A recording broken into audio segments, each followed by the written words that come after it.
Lecture du livre du prophète Joël. Ainsi parle le Seigneur.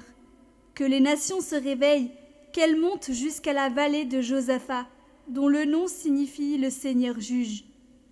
Car c'est là que je vais siéger pour juger tous les peuples qui vous entourent. Lancez la faucille, la moisson est mûre. Venez fouler la vendange.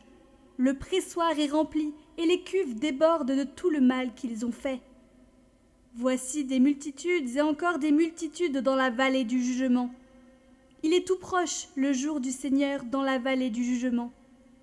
Le soleil et la lune se sont obscurcis, les étoiles ont retiré leur clarté.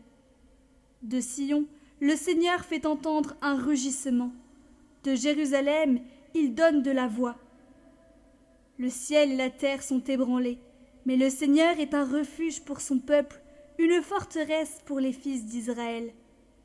Vous saurez que je suis le Seigneur votre Dieu, qui demeure à Sion, sa montagne sainte.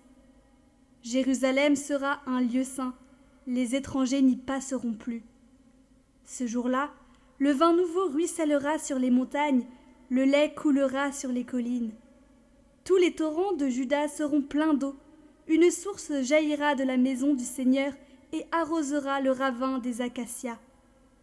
L'Égypte sera vouée à la désolation. Édom sera un désert désolé. Car ils ont multiplié les violences contre les fils de Juda.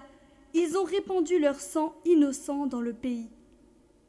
Mais il y aura toujours des habitants en Juda, ainsi qu'à Jérusalem, de génération en génération.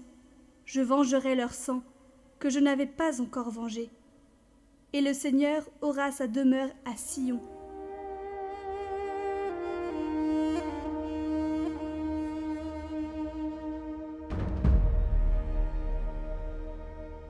Évangile de Jésus-Christ selon saint Luc.